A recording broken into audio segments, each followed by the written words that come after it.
Las entrevistas a modo son muy comunes en México entre los medios que recibieron chayote del PRIAN y los políticos que buscan lavarse el rostro.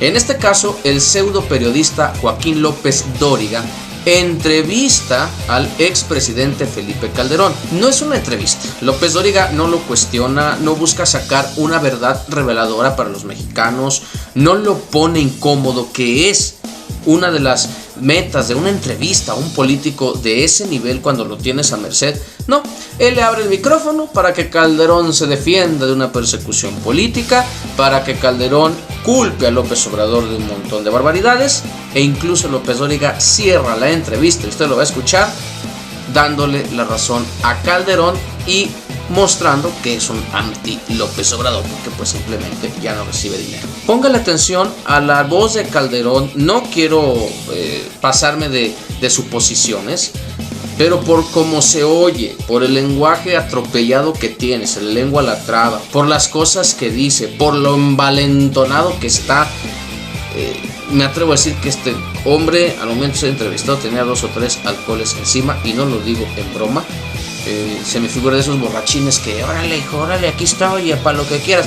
Así escucho a Calderón, y vamos a ir viendo en esta primera parte algunas de sus incoherencias.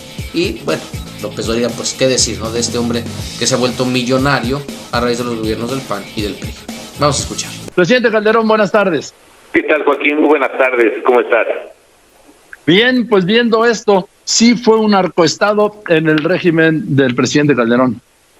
A mí me podrán criticar muchas cosas, Joaquín. Habrá quien incluso esté de acuerdo o en desacuerdo con esa actitud, con esa decisión, con esa estrategia. Pero yo no soy el presidente que anda saludando a la mamá del Chapo, Joaquín.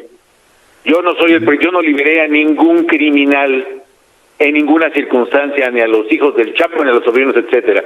Perdiendo todo sentido de la realidad, Calderón compara el haber tenido a su mano derecha y vicepresidente casi en funciones, ligado al narcotráfico y acusado de eso en Estados Unidos, con saludar a una anciana. Porque es evidente que lo que el presidente quiere hacer es precisamente desviar la atención de los gravísimos problemas nacionales.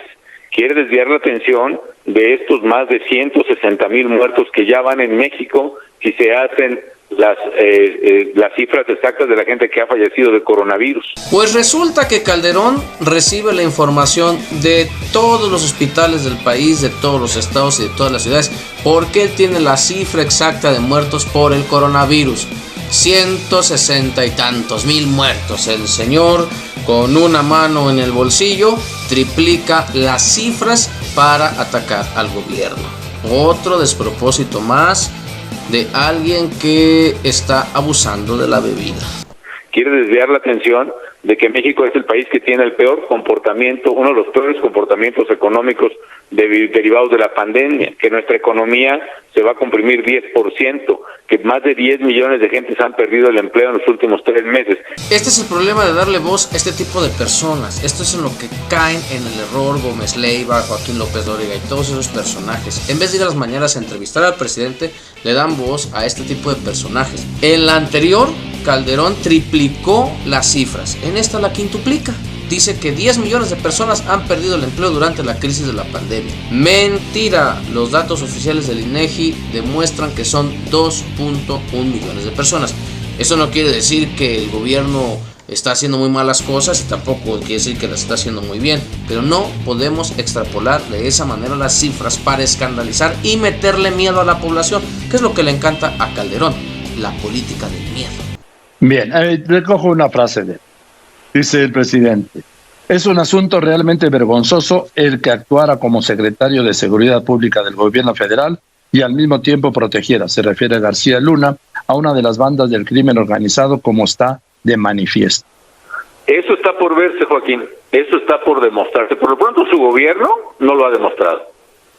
Por lo pronto es una afirmación que no está sustentada ni con pruebas en el gobierno mexicano, ni con un acto de justicia dirigido por la Fiscalía General de la República, y mucho menos resuelto por un juez. Aquí Calderón, como buen abogado, aplica la demagogia. Primero, es muy cuidadoso en toda la entrevista de no mencionar a la justicia estadounidense, que es la que está juzgando a García Luna. Ojo, la justicia estadounidense no agarra a cualquier persona, no es como la mexicana, tenemos que aceptarlo. Para que García Luna esté ante un juez federal de los Estados Unidos y se le haya negado el pago de una fianza y se le haya negado seguir su proceso en libertad, es porque allá tienen pruebas. Calderón no lo dice, dice que aquí no se ha demostrado, dice que la fiscalía no ha presentado pruebas y demuestra que él todavía cree, o al menos públicamente tiene que mostrar que cree en la inocencia de García Luna, escudándose en el principio de que eres inocente hasta que se demuestre lo contrario. Obviamente él no va a aceptar hasta que no haya una sentencia por parte de la justicia norteamericana que García Luna estaba involucrado, porque aceptarlo es demostrar o que estaba ebrio todo su sexenio y no se dio cuenta por incompetente, o porque estaba coludido. Muy cuidadoso Calderón aquí, extremadamente cuidadoso de señalar que el gobierno mexicano está culpando sin fundamento a García Luna cuando su mano derecha está encerrado en Estados Unidos. Demagogia pura. Suponiendo, sin conceder, como dicen los abogados, Joaquín, que hubiera esos actos de corrupción en la propia Secretaría de García Luna, en él o en alguno de sus subordinados, lo que es un hecho manifiesto, lo que sí está en evidencia, es que el gobierno que yo encabecé, con la Secretaría de Marina, con la Secretaría de la Defensa, con la Procuraduría, con el CISEN, con todas las dependencias vinculadas a la seguridad de los mexicanos, mostramos un compromiso determinado, categórico, en contra de la delincuencia, independientemente de que se llegara a materializar que en uno u otro caso hubiera actos de connivencia con el crimen organizado, como puede haber, desde luego, muchísimos gobiernos, incluyendo este, Joaquín. Sí le voy a conceder a Calderón la razón en la afirmación de que en cualquier gobierno, hasta el más honesto, va a haber gente infiltrada por el crimen, y que puede darse el caso de que tus subalternos y tus allegados estén en un doble rol, pero a Calderón se le advirtió. Hubo generales del ejército que le advirtieron que García Luna, desde que venía del gobierno de Fox, estaba involucrado con el crimen organizado. Gerardo Fernández Noroña, ante todo el pleno legislativo, se lo dijo a García Luna en su cara. Periodistas realizaron investigaciones y todo apuntaba que Genaro García Luna estaba embarrado.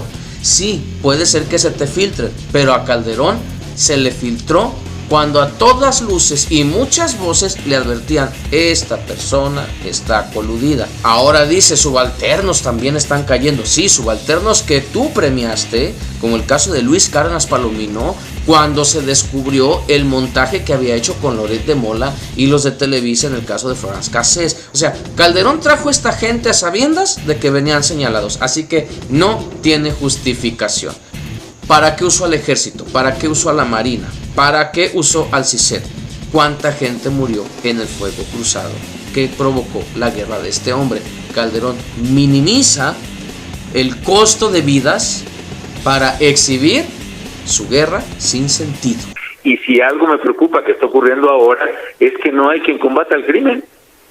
La gente se tiene que hacer, y no digo que yo estoy de acuerdo con ello, se tiene que hacer justicia por sí sola. Mira lo que pasó ahí con los pasajeros de aquella combi que iba a Texcoco, ¿no? Calderón está totalmente perdido. Mete lo de la famosa combi. Yo ya me las venía oliendo desde que empezó la entrevista, que tenía que sacar eso para desviar la atención real del problema, de las acusaciones, y plantea como si nunca hubiera pasado eso de la combi, como si la gente nunca se hiciera justicia por su propia mano. Digo, por favor, en sus sexenios se multiplicaron las autodefensas en diferentes pueblos del país, precisamente por la violencia. Autodefensas a las que luego él persiguió y metió a muchos de esos civiles a la cárcel, acusándolos de posesión de armas. Pero esta gente estaba desesperada porque el crimen organizado desde su sexenio inundó muchos territorios de nuestra nación. Entonces, bueno, qué decir, Calderón está totalmente sin norte. Yo escucho a un hombre totalmente desquiciado. Vamos a escuchar al final de la entrevista como López Dóriga le echa porras, y nos vemos en un próximo video y en una segunda parte analizando a este expresidente que seguramente va a pasar a la historia después de Victoriano Huerta, a mi juicio, como el peor presidente de la historia de México. Un saludo de su amigo El Burro Benjamín. Nos vemos en un próximo video. Bien, gracias, Felipe. Buenas tardes, Joaquín. Muchas gracias al expresidente Felipe Calderón por esta declaración. Denuncia una persecución política del presidente López Obrador en su contra. A ver qué responde a esto mañana el presidente López Obrador, que seguramente lo va a negar.